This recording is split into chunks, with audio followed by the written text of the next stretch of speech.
പതിറ്റാണ്ടുകൾക്ക് ശേഷം UDF അധികാരത്തിലേക്ക് കയറി. പിണറായി സർക്കാരിനോടുള്ള ഭരണവിരുദ്ധ വികാരമാണ് UDFനെ തുണച്ചതെന്ന തരത്തിൽ UDF സൈബർ ഗുണ്ടകൾ അത് വാഴ്ത്തിപ്പാടി. ഒടുക്കം മന്ത്രിസഭയും രൂപീകരിച്ചു. കാണാൻ ഇമ്പമില്ലെങ്കിലും കേൾക്കാൻ ഒരുപാട് ഇമ്പമുള്ള ഒരു മന്ത്രിസഭ.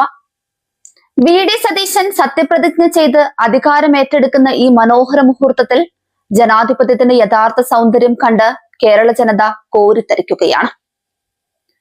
ഇടതുപക്ഷ സർക്കാരിന്റെ കാലത്ത് പിണറായി വിജയന്റെ മരുമകൻ മന്ത്രിയായപ്പോൾ അവിടെ ഉറഞ്ഞു തുള്ളിയ നിഷ്പക്ഷതയുടെ മുഖമൂടി അണിഞ്ഞ മാധ്യമ സിംഹങ്ങളെയും സൈബർ പോരാളികളെയും ഒന്നും ഇപ്പോൾ മഷിയിട്ട് നോക്കിയാൽ പോലും കാണില്ല.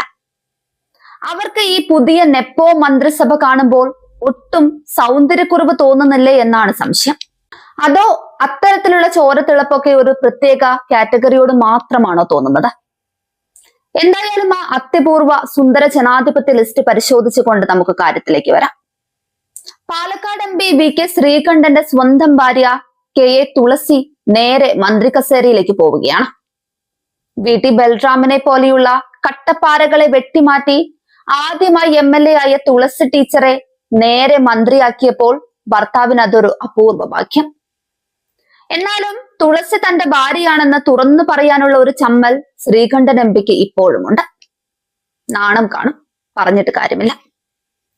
VE അബ്ദുൾ ഗഫൂർ ആണ് അടുത്തയാള്. മുൻമന്ത്രി ഇബ്രാഹിം കുഞ്ഞിന്റെ മകൻ. അഴിമതിയുടെ പാരമ്പര്യം കാക്കാൻ ദാ വരുന്നു അടുത്ത മന്ത്രി. K മുരളീധരനും ലിസ്റ്റിലുണ്ട്. മുൻ മുഖ്യമന്ത്രി K കരുണാകരന്റെ മകൻ. കുടുംബ മഹിമയുടെ പേരിൽ വീണ്ടും മന്ത്രിയായി. പഴയ UDF സിംഹം CD ഹാജിയുടെ മകൻ PK ബഷീർ ആണ് അടുത്തത്. TM ജേക്കബിന്റെ മകൻ അനൂപ് ജേക്കബിനും പാരമ്പര്യമായി കിട്ടി മന്ത്രിപ്പട്ടം. ബേബി ജോണിന്റെ മകൻ ഷിബു ബേബി ജോണാണ് വിപ്ലവ പാരമ്പര്യത്തിന്റെ അടുത്ത മന്ത്രിവകഭേദം. PJ ജോസഫിന്റെ മകൻ അബു ജോൺ ജോസഫിനും ചീഫ് വിപ്പ് പദവിയിലേക്ക് നേരിട്ട് ലാൻഡിംഗ് കിട്ടി. എങ്ങനെയുണ്ട് മനോഹരമായ കുടുംബ ജനാധിപത്യം? ഒരു വീട്ടിൽ നിന്ന് MPയും മന്ത്രിയും. അച്ഛൻ പോയാൽ മകൻ. പാർട്ടി സെക്രട്ടറിയുടെ ഭാര്യ സ്ഥാനാർത്ഥിയായപ്പോൾ അവിടെ കൊലവിളി നടത്തിയവർക്കൊന്നും ഈ സമ്പൂർണ്ണ കുടുംബാധിപത്യം കാണുമ്പോൾ ഒരു പരാതിയുമില്ല. UDFന്റെ അണികൾക്കാകട്ടെ ഒട്ടും അസഹിഷ്ണുതയുമില്ല. CPMനെ നന്നാക്കാൻ നടക്കുന്ന ഒരൊറ്റ എണ്ണത്തിനെ പോലും ഈ വഴിയിലൂടെ കാണാനുമില്ല. ഇതിനൊപ്പമാണ് G കാർത്തികേയന്റെ മകനും തിരുവനന്തപുരം കോർപ്പറേഷൻ കൗൺസിലറുമായ K ശബരിനാഥനെ മുഖ്യമന്ത്രിയുടെ ഓഫീസിലെ ഉന്നത പദവിയിലേക്ക് തിരികെ കയറ്റാനുള്ള നീക്കം. അരുവിക്കരയിൽ തോറ്റു. നേമത്ത് പോയി മത്സരിച്ചപ്പോഴും 8 നിലയിൽ പൊട്ടി. ഒടുവിൽ കവടിയാർ വാർഡിൽ ഒതുങ്ങിയ ശബരിനാഥനെ VD സതീശന്റെ രാഷ്ട്രീയ ഗുരുവിന്റെ മകൻ എന്ന ഒരൊറ്റ പ്രിവിലേജിൽ ചീഫ് മിനിസ്റ്റേഴ്സ് ഓഫീസിലേക്ക് എഴുന്നള്ളിക്കുകയാണ്. IAS ഭാര്യയുടെയും പാരമ്പര്യത്തിന്റെയും പിൻബലത്തിൽ ഈ ഗ്രൂപ്പ് വക്താക്കൾ അധികാരം പങ്കിട്ടെടുക്കുമ്പോൾ സാധാരണ കോൺഗ്രസ് അണികൾ ഇപ്പോഴും തെരുവിൽ കൊടി പിടിക്കുകയാണ്. പൊതുജനം തെരുവിലിറങ്ങി ആഞ്ഞു പിടിച്ചത് കൊണ്ട് മാത്രമാണ് താങ്കൾക്ക് ഈ കസേര കിട്ടിയതെന്ന് സതീശൻ ഓർത്താൽ കൊള്ളാം.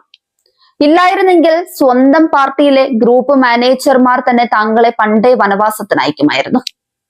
ഈ മന്ത്രിസ്ഥാനം വെറും ഒരു ഗ്രൂപ്പ് വീതം വെപ്പ് മാത്രമല്ല, മുസ്ലിം ലീഗിന് മുന്നിൽ പൂർണ്ണമായി അടിയറവ് പറയൽ കൂടിയാണ്. അല്ലെങ്കിലും ഈ അടുത്ത കാലത്ത് കേരളം കണ്ട ഏറ്റവും വലിയ വർഗീയ പ്രസംഗം നടത്തിയ KM ഷാജിയെ പോലൊരു വർഗീയവാദിയെ മതേതര കേരളത്തിന്റെ മന്ത്രിസഭയിൽ പ്രതിഷ്ഠിക്കേണ്ട എന്ത് ഗതികേടാണ് സതീശന്റെ സർക്കാരിനുള്ളത്?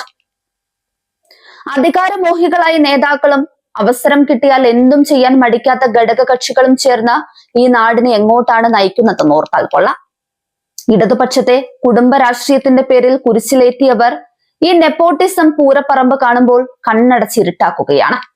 ജനാധിപത്യത്തിന്റെ ഈ സൗന്ദര്യം കണ്ട് കേരളം അക്ഷരാർത്ഥത്തിൽ മൂക്കത്ത് വിരൽ വെക്കുകയാണ്.